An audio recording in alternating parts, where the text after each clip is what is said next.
Olá, seja muito bem-vindo. Eu sou o Anderson Silva, fundador do Centro Educacional 7 de Setembro, que hoje é a maior plataforma de cursos gratuitos do Brasil. Aqui você encontrará educação acessível com a melhor qualidade de áudio e vídeo do mercado. Parabéns, você já está inscrito no curso. É muito importante que você permaneça no grupo. Não saia dele. A nossa certificação é completa e reconhecida em todo o território nacional. Quando você solicita o certificado, automaticamente você já adquiriu também o seu e-book completo com todo o conteúdo do curso, que estará disponível para download lá na nossa plataforma, que é exclusiva. Para isso, existe uma pequena taxa, mas fique tranquilo, o certificado não é obrigatório. Todas as aulas são 100% gratuitas. Depois, dá uma conferida lá na imagem do grupo, pois lá temos todos os prazos. Não sabemos quando haverá uma nova turma desse curso. Então, aproveite a oportunidade. Que Deus te abençoe.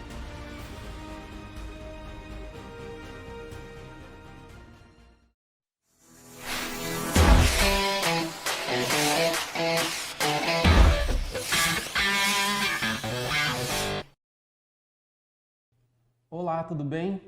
Seja muito bem-vindo ao nosso curso de Neuroanatomia. Eu sou o professor Rodrigo Pereira de Paula e vamos falar aqui da complexidade desse imenso universo que é o sistema nervoso. Então, separei essa imagem aqui só para você ver, meramente ilustrativa, a complexidade do nosso sistema, né? Então, temos aqui a cabeça, toda a parte da calota craniana, né? As estruturas cerebrais como um todo. Apenas por mera curiosidade, caso você ainda não tenha visto uma imagem como essa, a complexidade aqui representada em amarelo, né, de toda a ramificação neural, todos os pares de nervos ali, né, mostrando uma M-face do rosto, do crânio. Tudo bem? E ao longo desse curso de neuroanatomia nós abordaremos diferentes estruturas. Para começarmos, a gente vai falar das estruturas mais básicas, que são as células, né? É o que realmente deu origem a toda essa estruturação. Então, nessa aula 1, a gente vai falar de alguns tecidos nervosos e as células. Então, para começarmos, a primeira coisa que a gente precisa pensar é que o sistema nervoso ele é formado por dois tipos de células, certo? Os neurônios e as famosas células da glia, ou neuróglias, né? Elas também têm essa nomenclatura. Então, partindo pelos neurônios, o que são essas células neurônios? Basicamente, nosso corpo é formado por muitas e muitas células. Quando se fala do sistema nervoso como um todo, as células desse sistema nervoso são os neurônios. Então, são células especializadas justamente nessa questão neural e todas as outras coisas ali que ela faz, né? A gente vai observar e aprender um pouquinho sobre a função de cada uma dessas células, né? Não só os neurônios, mas também as células da glia e as estruturações de cada uma delas. Então, falando dos neurônios, os neurônios eles são unidades estruturais, ela tem justamente essa função exclusiva dentro do sistema nervoso e ela é especializada na comunicação rápida. Então, a gente vai pensar ali que tem três principais componentes que vai favorecer ou facilitar essa comunicação rápida. Então, a primeira estrutura que nós temos é justamente o corpo da célula, né? O corpo celular. O corpo celular ele é um núcleo, né? De certa forma especializado. Ali dentro desse núcleo existem algumas estruturas, inclusive o citoplasma, acho que é a parte mais específica ali dessa estrutura, que aí vai envolver algumas outras microestruturas, né? Que são as organelas ali presentes, e cada uma dessas estruturas vai ter uma função específica. Mas pensando a grosso modo, a gente está dividindo esse grande célula, o neurônio, em três partes, né? Então a primeira é o corpo celular, que vai ter algumas estruturas dentro dele. Guarda essa mensagem, né? Uma das mais importantes ali vai ser o próprio nucleolo e o citoplasma, como a gente comentou, que vai ter uma função bem específica, a gente vai ver isso ao longo do curso. Depois nós temos também uma outra estrutura, que são os dendritos. A gente vai ver a imagem, vai ficar mais fácil de entender, tá bom? Que são ramificações que, de certa forma, elas se estendem a partir do citoplasma. Então, elas respondem aos estímulos específicos. Então, tudo que acaba sendo conduzido ali de impulso elétrico é direcionada para esse corpo celular, entende? Então os dendritos é como se fossem braços que vão captar uma informação que está um pouquinho mais distante e trazer para um centro que é justamente o corpo celular, beleza? E por fim, o axônio, que de certa forma é um segundo tipo de prolongamento, né? Então a gente tem um prolongamento, depois a gente tem as ramificações pequenas, que é como se fossem raízes, né? Pensar num tronco de uma árvore e depois as raízes. Esse tronco é justamente o axônio e as raízes são os dendritos. As imagens vai ficar mais fácil de entender, tá certo? Então esse axônio, que é a terceira estrutura dessa célula nervosa, é um prolongamento que vai também levar, de certa forma, a esse mesmo centro, que é o corpo celular, justamente jogar ali dentro do citoplasma. Qual é a grande função disso? Conduzir o impulso elétrico de forma rápida através desse grande centro que vai ser o processamento de todas as informações. Na sequência disso, nós temos uma outra estrutura. Deixa eu até avançar aqui. Essa imagem aqui acho que fica mais fácil da gente conseguir entender um pouquinho do que a gente está falando. Então veja, deixa eu habilitar aqui a caneta, eu consigo fazer as marcações, fica mais fácil de entender. Cor azul, melhor para ver. Então o que vimos agora, até agora, é uma célula nervosa especializada em comunicação elétrica. Ela possui três principais estruturas. O corpo da célula, que é esse todo aqui, certo? Depois ela tem esse centrinho aqui, que é justamente o nucleolo, certo? E é isso aqui, o núcleo e o nucleolo é esse aqui. E dentro dele vai ter lá o citoplasma, que foi o que a gente comentou, que é onde, de certa forma, vai ter efetivamente ali o acontecimento, né, do processamento elétrico. Depois nós temos aquele grande tronco que eu comentei, que é o axônio, que é esse pequeno prolongamento aqui. Tá vendo? Essa parte interna. A caneta não está ajudando. Aqui. Vou passar em azul, fica mais fácil de entender. Tá vendo? E aí lá no final, os dendritos, que foi o que a gente comentou, que é como se fossem as raízes, né, de um tronco de uma árvore ali, depois se inserindo, que é esses prolongamentos aqui. Isso tem diferentes partes da célula. Tá vendo? Tem pra cá. Tá certo?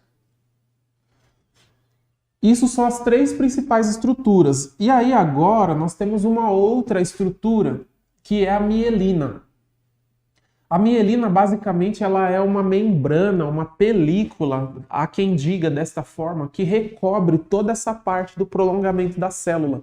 Essa mielina, ela está apenas nos axônios, né? E um pouquinho, bem pouquinho mesmo, nos dendritos.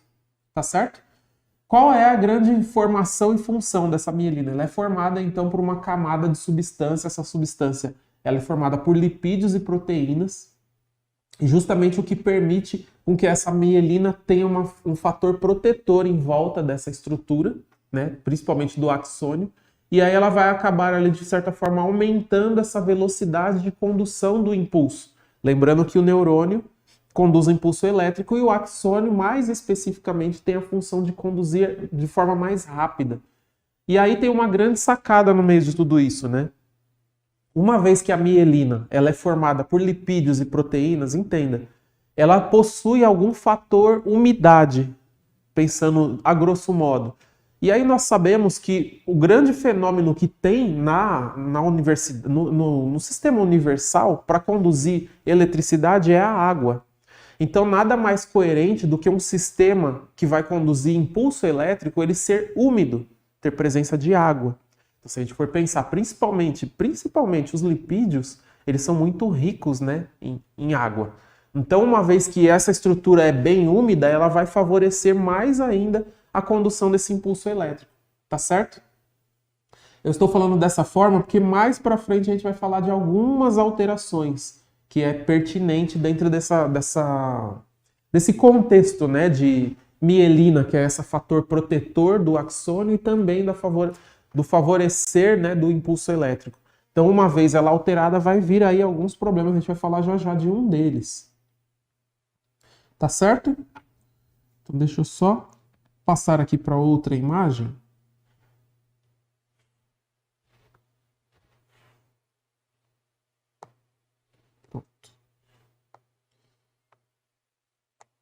Pronto. Essa imagem aqui, ó, que nós já vimos. Então, vendo novamente, representado aqui em amarelo, deixa eu trocar a cor aqui para vermelho, representado aqui em amarelo é justamente essa bainha de mielina, tá vendo? A mielina é esse amarelinho aqui recobrindo o axônio. O axônio a gente colocou aqui a caneta azul por cima dele para ficar mais fácil a visualização. E aí representado em amarelo é justamente a bainha de mielina recobrindo todo esse axônio. Então ela tem ali compartimentos, né? Trecho a trecho. Então ela faz justamente esse fator protetor. É tanto que o nome de bainha é uma capa, né? Então você está pensando em algo recobrindo uma estrutura. Qual é a grande questão aqui? Deixa eu só tirar aqui a caneta.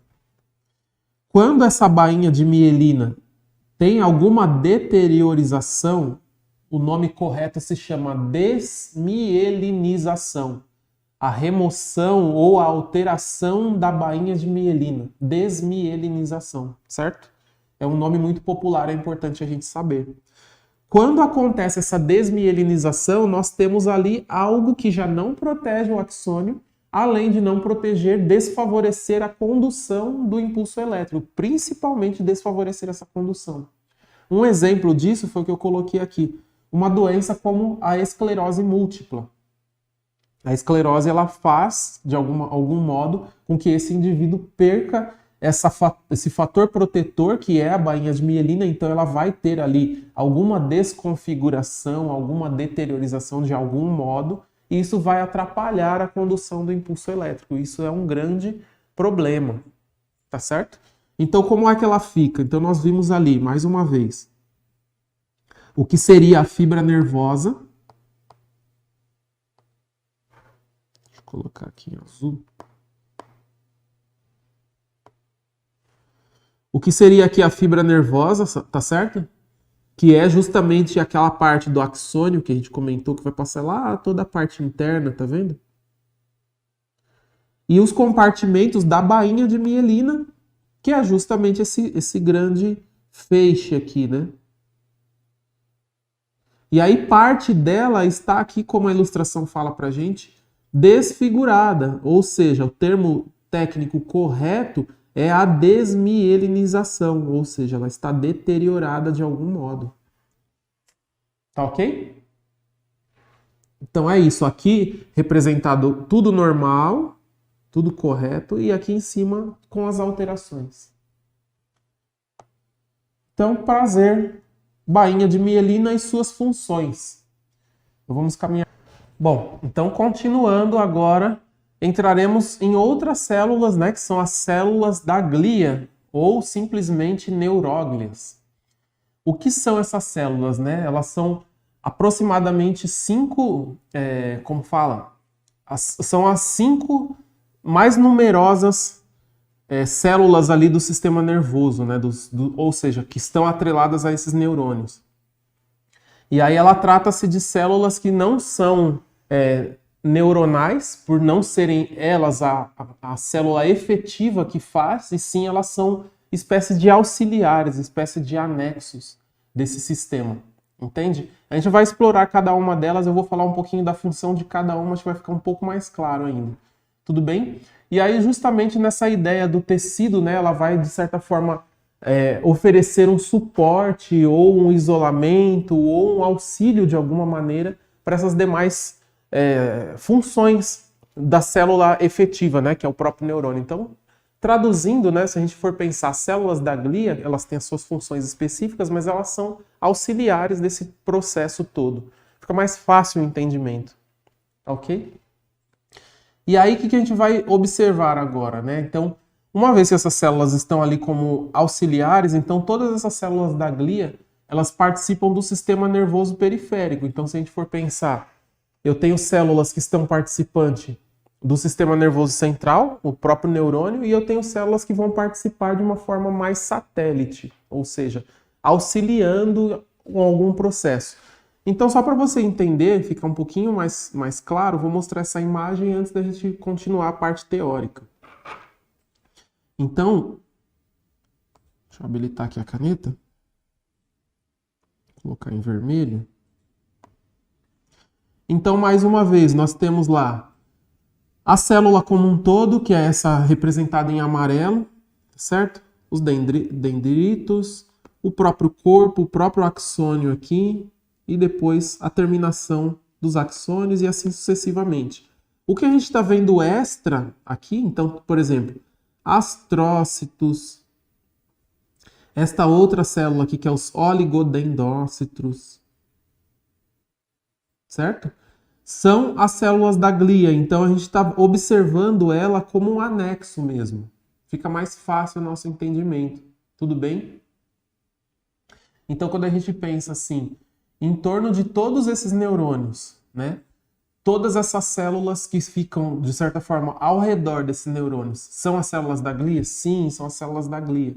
Então, por exemplo, a gente pode pegar as células satélites e observar dessa forma, a gente pode pegar uma outra célula específica, né, que estão participando ali desse anexo, que são as células de Schwann, participando dessa mesma forma como um anexo, e elas acabam ali formando outras estruturas. Por exemplo, a célula de Schwann, como você está visualizando aqui, são células que formam, né, a mielina. Então, toda aquela parte de bainha de mielina é formada por alguém que foi formado justamente por essa célula, e assim sucessivamente. Então, elas participam de forma direta e ao mesmo tempo indireta, e ao mesmo tempo como um evento extra ali, um auxílio mesmo, né? Todo mundo trabalhando em equipe vai fazer com que surja efetivamente todo esse processo de condução elétrica ou até mesmo de proteção do sistema. Tudo bem? Então, seguindo adiante.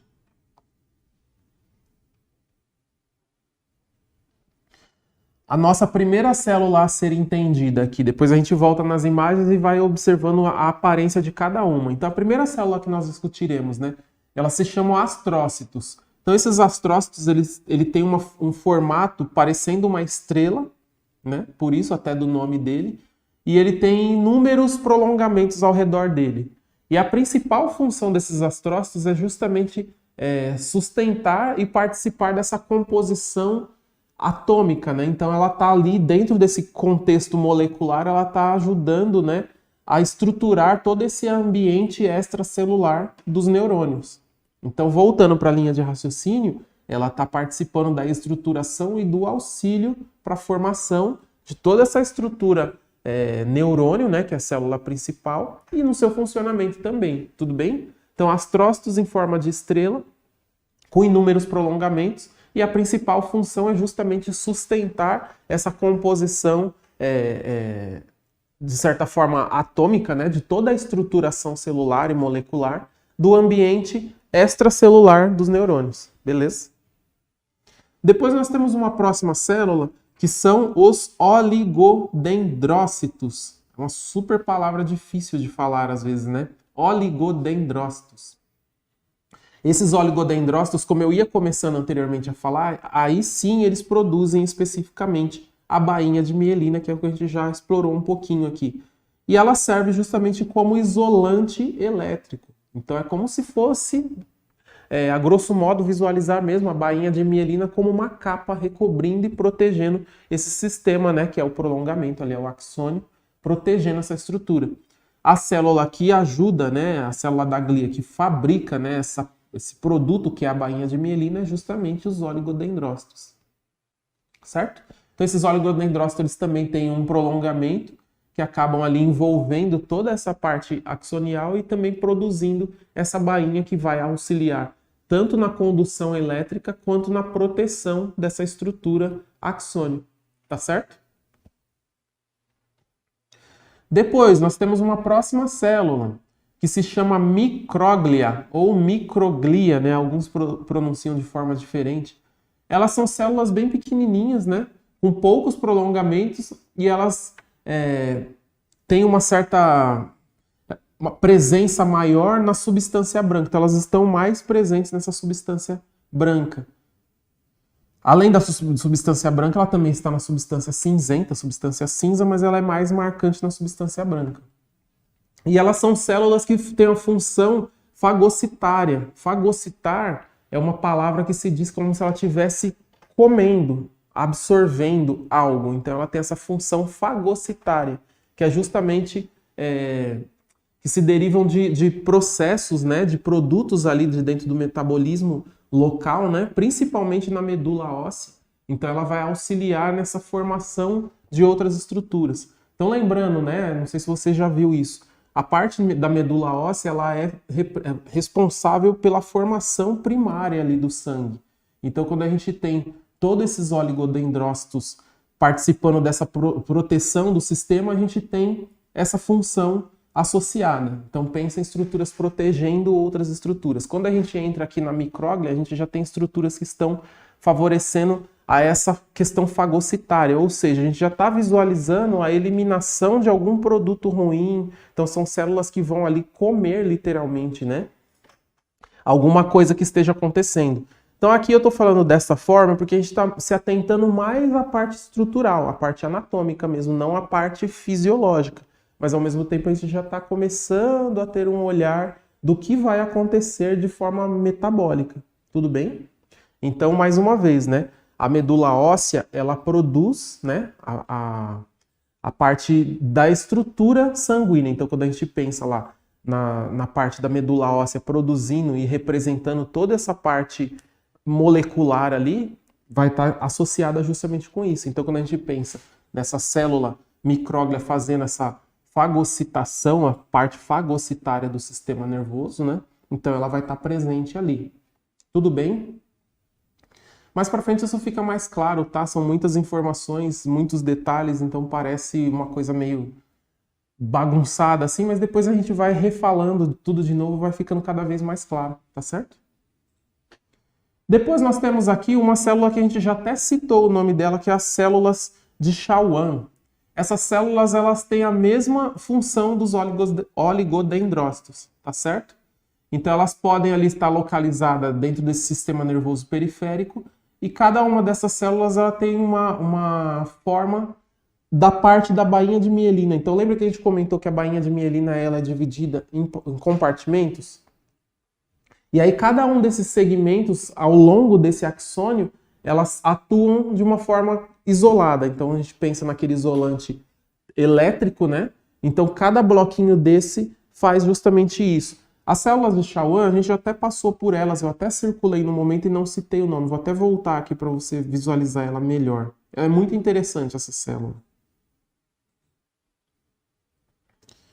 Deixa eu aumentar aqui. Então, vendo a imagem, fica mais fácil do que a gente tentar visualizar mentalmente. Então, deixa eu só apagar aqui essa... Vou marcar de novo. Colocar em azul fica mais fácil de ver.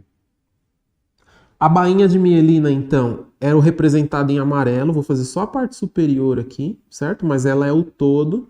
E, de repente, surge essa célula aqui, ó, célula de Schwann, que é justamente essa aqui representada em pretinho, né? Tá vendo? A outra aqui também tem. Certo? Então ela vai fazer um papel muito parecido com o oligodendrócito, que é formar a bainha de mielina, porém ela é separada. Então cada bloco dessa bainha de mielina é dividido em segmentos, cada segmento vai ter uma dessas células de Schwann, tudo bem? Auxiliando justamente nessa formação da mielina, que é aquele contexto, né, de formação de lipídios e proteínas. Então ela faz essa secção, né, em compartimentos e cada compartimento tem uma dessas células de Schwann auxiliando na formação de toda essa estruturação. E aí dessa forma fica fácil de visualizar e de entender como que elas trabalham em equipe mesmo, né? Então aqui seguindo, o que nós veremos a seguir? A imagem de todas essas células que nós falamos até aqui. Então, para ficar claro, depois um exercício que você pode fazer é pegar essa imagem e pegar a parte teórica que a gente está explorando. Então a gente se atentou a falar mais da parte teórica. Então agora a gente vai começar a visualizar na prática como que essas estruturas se comunicam, como que elas se estruturam. Então lembrando, né, tudo que a gente viu até aqui nessa parte do curso. A célula nervosa trabalha de forma isolada. A célula nervosa, lembrando, é um neurônio. O neurônio tem as suas estruturas, que é o próprio corpo celular. Depois ela tem um grande prolongamento, que é o axônio. E no final desse axônio tem os dendritos, que é como se fossem aquelas raízes. Tá certo? Junto com tudo isso existem outras estruturas. Tem uma estrutura recobrindo o axônio, que é aquele prolongamento, tá certo? Que é a bainha de mielina. Junto com essa bainha de mielina existem células, por exemplo, cada secção tem uma célula que se chama célula de Schwann, a gente vai voltar a olhar essas imagens, e tirando toda essa parte estrutural da célula nervosa, pensando no neurônio, nós temos os anexos, que são as células da glia, ou simplesmente neuróglias, beleza? Cada uma dessas células da glia tem uma função específica que a gente viu algumas delas. Mas, de certa forma, elas estão servindo como anexos à grande célula nervosa. Tudo bem? Foi isso que a gente viu e visualizou até aqui. Então, daqui em diante, a gente vai observar imagens de cada uma dessas células e a estruturação que elas fazem. Tudo bem? Então, mais uma vez, a gente já viu algumas delas. Deixa eu colocar aqui em azul. Mais uma vez, então, tá lá. Neurônio, que é o todo amarelo aqui, né? Tudo isso aqui. Vou colocar o azul por cima, fica fácil de visualizar. Beleza? Tudo que você visualizar em amarelo aqui é o neurônio. Junto com esse neurônio, aí nós temos os dendritos, que é aqueles pequenos prolongamentos que vão se inserir em outras células, né? O que vai fazer a comunicação da célula com outra célula. São as terminações, né? Aqui é a terminação axonial e aqui é efetivamente os dendritos. Beleza? Fazendo um monte de risco aqui para você entender a inserção de uma célula com a outra. Junto com esses dendritos, agora surgiu a primeira célula da glia. Essa aqui, ó, micróglia, representada em marrom, é uma célula que tem essa junção, né, essa aproximação com os dendritos. É a primeira célula. Só para você visualizar a forma da estruturação de uma com a outra. Depois nós temos os astrócitos. Lembra que os astrócitos de alguma maneira lembravam uma estrela? Agora ele está aqui representado em verde. Tudo bem? Os astrócitos, eles tinham aquela ligação com a bainha de mielina, se lembra disso? E um pouquinho com os dendritos. Então agora olhando as imagens fica mais claro, né? Deixa eu trocar aqui a cor, mais fácil de ver. Então essa ligação aqui, ó, dele, astrócito, com a bainha de mielina, que está aqui representada em azul. Tá certo? Depois, os oligodendrócitos. Deixa eu apagar um pouco essa bagunça aqui, para você não ficar confuso na visualização.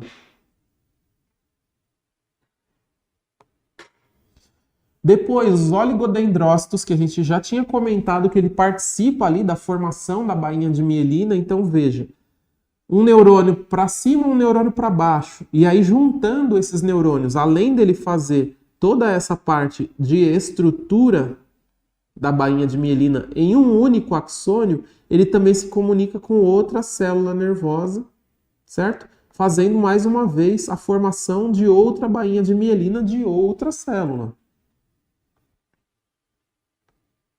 Certo? Basicamente é isso. É essa aparência, a estruturação que a gente está vendo de todas essas células. Aqui nós não temos a célula de Schwann representada, que é a única que está faltando aqui, mas a Schwann ela estaria aqui, né? Deixa eu fazer uma demonstração rápida. Ela estaria mais ou menos aqui, assim, né? Uma única... Vou colocar ela em pretinho. Pronto. Uma única célula de Schwann junto aqui com o oligodendrócito. Seria mais ou menos isso, né? e assim sucessivamente. Tudo bem? Isso para cada secção, né? Como a gente já viu. Cada uma daquelas secções teria uma dessas células. E por fim, aqui mostra nessa imagem ilustrativa que eu ainda não falei em nenhum momento, a gente vai explorar isso nas demais aulas, né, ao longo aqui do nosso curso. Inclusive, a gente já vai começar a falar isso na próxima aula, que é a aula 2. Vai acontecer a comunicação de célula com célula, que é o que está representado aqui, né, falando da tal sinapse, que é quando o prolongamento, né, ali do axônio, a terminação axonial, se encontra com o dendrito de uma outra célula. Então, é a parte central de uma célula que se encontra com a parte terminal de uma outra célula. Então, isso aqui seria a parte central, né, como um todo, certo? Se encontrando com a parte central de uma outra célula. Então, a parte terminal se encontrou com a parte central da outra. E aí, esse evento é justamente a tal sinapse, que é a comunicação de célula com célula, que é o que acontece, o impulso saltatório de célula para célula, e isso deixa a velocidade do transporte da comunicação mais rápida. Mas calma aí que você vai entender isso melhor. É isso que deixa tão veloz a condução do impulso elétrico, deixa a gente tão dinâmico, tão rápido no raciocinar e uma série de outras coisas. Então é um impulso que acontece de célula por célula, é um impulso que acontece em saltos, e isso deixa a velocidade da transição dessa comunicação, desse impulso elétrico mais rápida, tá bom? Mas a gente vai estudar isso com mais detalhe ao longo do curso. E aí, continuando, outra ilustração só para você deixar isso mais reforçado ainda, né? Mais uma vez nós temos lá uma célula, depois nós temos outras estruturas se encontrando com elas, né? A micróglia que a gente já viu, o oligodendrócito que a gente já viu, o astrócito que a gente já viu, naquele formato de estrela. Agora aqui aparecem as células de Schwann, certo? Que na outra ilustração não tínhamos. Tudo bem? As células é só essa partinha aqui, né? Tudo bem? E assim sucessivamente. Bom, então dessa forma nós vimos um contexto geral de pequenas funções de algumas dessas estruturas. A ideia é fazer bem uma introdução mesmo, para você se situar, entender a formação de algumas estruturas, algumas funções e como elas se relacionam estruturalmente uma com a outra, porque ainda estamos falando de anatomia até então. E aí, dando sequência nessa parte da aula, agora nós falaremos de coisas mais teóricas, mas ainda assim de coisas funcionais desse sistema nervoso geral, né? Que a gente ainda não está separando entre central e periférico e também não estamos separando entre cada uma das funções de cada uma dessas estruturas celulares, né? Então agora a gente vai falar dos tipos de neurônio e algumas das funções desses neurônios. Então, dentro da classificação funcional de um neurônio, nós temos uma primeira classificação que é quanto à função. Então, pensando neurônio sensitivo, ou seja, o clássico neurônio aferente. Então, são aqueles neurônios que se especializaram mais na parte sensória, na parte sensorial. Por exemplo, parte térmica, a parte tátil, de alguma forma bem sutil, bem leve. Um exemplo. Depois nós temos dentro ainda dessa classificação neurônios que se especializaram na parte motora. Então nós temos lá classificação quanto à função motora, ou seja, a função eferente. Aí sim é a parte mais motora mesmo, né? O tátil mais específico, mais forte, poderia ser um ótimo exemplo. Então é algo que vai vir de forma externa para a parte interna, alguma coisa do tipo, só para você começar a visualizar. Então, duas principais classificações. Quanto à sensibilidade, ou seja, sensível, ou quanto à parte motora. Ou ainda temos uma terceira classificação, que é a parte associada, que aí você vai pensar como interneurônio. Então, ele tem essa questão associativa. Faz um pouquinho dos dois, um pouco do sensitivo, um pouco do motor. Tudo bem? É fácil de entender isso, né? Simples de visualizar. Sensitivo, motor ou um pouco dos dois, sensitivo e motor, que seria ali um intermediário, por isso que chama de interneurônio, né? Tá certo? E aí quando a gente pensa nesse sensitivo, eles recebem a informação vinda ali do sistema sensorial, do meio ambiente, ou do próprio organismo. Então eles recebem informações internas do meio, ele com ele mesmo, vamos usar essa palavra. Tudo bem? Então é uma informação super interiorizada. Então eles captam informações do meio externo, por exemplo, e traz para o meio interno e processa tudo isso dentro do meio interno. Fica mais fácil de entender. Ou seja, a gente ainda pode colocar um outro item que seria o seu corpo da parte de fora, né? De estar fora do sistema nervoso central. Então a gente pensa assim, né? Como eu ainda não falei da diferenciação sistema nervoso central para o periférico. Sistema nervoso central basicamente é toda a parte interna. Então a gente vai pensar no encéfalo como um todo, tá bom? Então tudo que tiver dentro desse sistema central é processado única e exclusivamente dele no sistema central. A parte periférica é quando a gente tem ali as raízes nervosas, né, saindo do sistema central, ou seja, medula espinhal, para a parte periférica. Então, daquele trecho periferia, ali, raiz nervosa, de cada vértebra, né, daquele ponto para fora, ali já é sistema nervoso periférico. Então, o que ele está dizendo aqui? Que eles trazem a informação do sistema externo, ou seja, da periferia, para o sistema interno, ou seja, para o sistema nervoso central. E aí, lá dentro, toda essa parte eferente vai processar essa função, né? Ou seja, ele vai de alguma forma modular ou modificar de acordo com o estímulo que foi recebido. Seja ele tátil, seja ele térmico, seja ele tátil um pouco mais efetivo, vigoroso, até mesmo pensando num estímulo doloroso, né? E assim por diante. Tudo bem?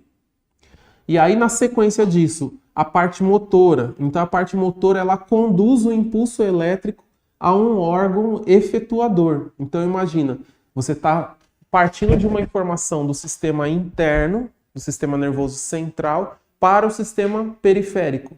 Então, foi processado lá pela estrutura central, seja ela qual for o comando, passa por essa medula espinhal, sai por essa raiz dorsal, ou seja, a parte ali que está se transformando em periferia, até chegar em quem vai executar. Um exemplo de um movimento, de um gesto, né? Então eu estou com a mão aberta, estou com a mão fechada. Então eu processei que eu quero abrir minha mão, isso foi processado no sistema central, passa-se por um sistema periférico até chegar lá nos músculos que efetivamente vão executar o gesto que eu tanto processei aqui, que basicamente é abrir a mão. Então, quando a gente pensa dessa forma, né? Parte motora eferente, eu construí um comando e passou por um processo central até chegar no processo periférico para ser executado. Tudo bem? Isso é simples da forma que eu estou falando mesmo, tá bom? Quando a gente transforma isso em disfunção, por exemplo, uma disfunção de alguma doença neurológica, por exemplo, então a pessoa consegue de algum modo processar o que ela quer, mas ela não consegue executar. Então tá claro mentalmente o que ela quer fazer, ela construiu com toda a riqueza de detalhe o gesto, mas de forma física o gesto não acontece. E aí existem inúmeras doenças que fazem essa disfunção acontecer, né? Aqui no nosso pequeno curso nós não discutiremos, né? Por ser um curso de neuroanato, a gente não vai discutir grandes disfunções. Mas eu vou falar em um momento ou outro só para você conseguir se situar um pouco mais. Então, resumindo tudo que eu falei até agora, o eferente é algo construído por nós para ser executado por um sistema, por exemplo, abrir e fechar a mão. Tudo bem? Partiu do central para o periférico. E o aferente é o contrário, partiu da periferia para o central. Então, é muito mais voltado para a sensibilidade, por isso de sistema sensório, né? Tudo bem? E aí, quando a gente parte para o próximo, terceiro e último, que é o interneurônio, ou aquele associativo, que vai ter essa parte associada mesmo, né? Ele permite o aumento do número de sinapses de comunicação. Então, ele estabelece comunicação tanto do periférico para o central, tanto do central para o periférico, vice-versa, né?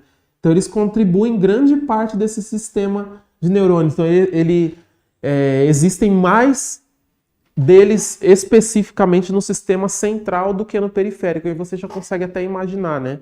Dentro desse sistema nervoso central, o processamento de informações é muito maior, é muito mais rico, precisa ser muito mais nobre, precisa ser muito mais veloz, por isso de um número maior também. Tudo bem? Então, dessa forma simples de pensar, a gente consegue entrar no setor e imaginar, né?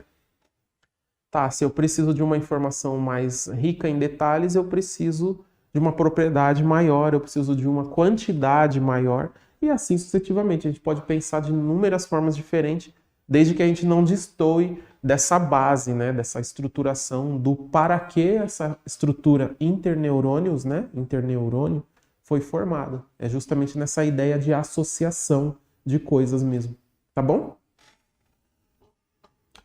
E aí, por fim, a gente tem aqui a classificação morfológica, que é quanto à sua forma. Então, nós temos multipolares, quanto à estruturação desses neurônios, nós temos bipolares e nós temos pseudo-unipolares.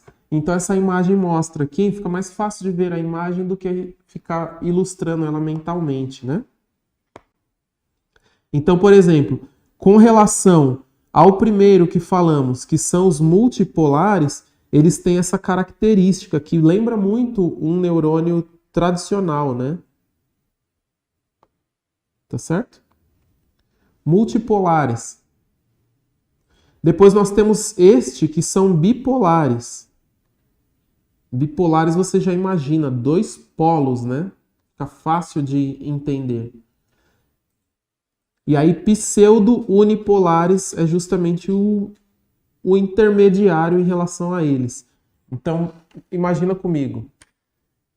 Multipolares, quando eu penso em terminação axonial, que a gente já viu, ou até mesmo nos dendritos, que estão mais relacionados com o corpo vertebral, corpo celular, desculpa, eles têm essa múltipla ramificação, ou seja, eu preciso me ligar com diferentes células, diferentes estruturas de outras células.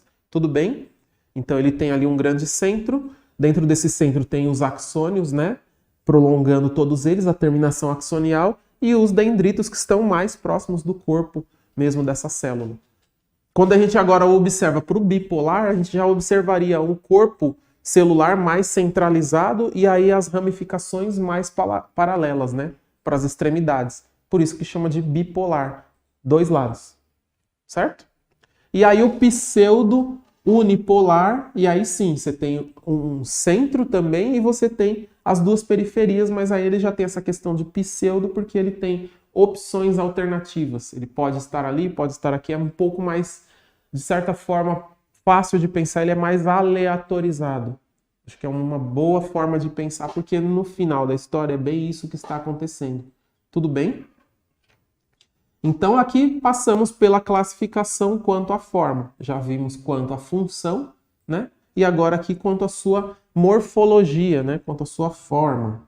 Bom, então por fim, para a gente finalizar essa nossa primeira aula desse curso de neuroanatomia, eu quero deixar esse convite aqui, que é você começar a pensar nas estruturas e nas funções dela, mais do que ficar lendo bases teóricas. Então, parece que o nosso aprendizado, a nossa absorção fica um pouco mais marcante, mais efetiva, mais interiorizada, no sentido de você deter mais essas informações quando a gente começa a processar e não só absorver, vir até nós. Então a gente começa a ir buscar o raciocínio. Então eu coloquei dessa forma desconstruída propositalmente. Então a gente viu a classificação contra a forma e agora a gente vai observar pequenas bases teóricas e aí o convite é, fique pensando sobre elas. Se você é ali da área da enfermagem, da fisioterapia, trabalhando com reabilitação, da área da medicina, enfim, de qualquer outra área, até mesmo da área da biomedicina, falando mais em análises de coisas, em exames, enfim. O convite é olhar para a estrutura, olhar para a função e pensar sempre no que estaria alterado. Então, pensando nas boas bases, fica fácil de entender quando surgir uma grande disfunção de alguma forma. Então, resumindo tudo que a gente falou agora quanto à forma. Então, primeiro que nós vimos, né, que são os multipolares. Eles têm vários dendritos dentro de uma única célula, né? Dendrito e axônio, né? Então a gente pensa mais voltado para funções motoras, bem a grosso modo mesmo, mas a gente poderia explorar um pouquinho. É o convite que eu te faço. Os multipolares, eles apresentam dois prolongamentos, como a gente viu, e uma única célula. Então eles têm lá o seu axônio e seus dendritos. Então um grande exemplo são neurônios voltados para a questão dos olhos, da retina, mucosa olfatória, neurônios voltados para a questão vestibular ou ainda os cocleares, que a gente não explorou aqui no curso, não falamos, mas a gente falaremos um pouquinho sobre, né? E por fim, os multipolares, que eles estariam ali ligados mais à parte sensitiva de alguma forma, né? Indiferente das estruturas ou da função, eles estariam mais voltados para essa questão de adaptação, como a gente já falou. Então é uma forma bem básica de se pensar, mas que não destoa da realidade, da real função de cada uma dessas estruturas, voltadas para a sua forma. Porque é aquilo, né? O formato anatômico, ele prediz a função. Então ele tem uma forma específica, porque ele vai ter uma função específica. Então a anatomia já está cantando o que vai acontecer daqui a pouco. Tudo bem? Então dessa forma a gente finaliza aqui a nossa primeira aula. Essa foi a nossa aula 1, eu espero que tenha ficado claro. Caso não tenha, deixe registrado todas as suas dúvidas, nos procure. É importante esclarecer enquanto as dúvidas estão frescas ali em mente, para a gente continuar construindo uma boa base ali de aprendizado ao longo de todo esse processo. Tá legal? Então te vejo em breve na nossa aula de número 2, tá bom? Um forte abraço, um beijo e até logo.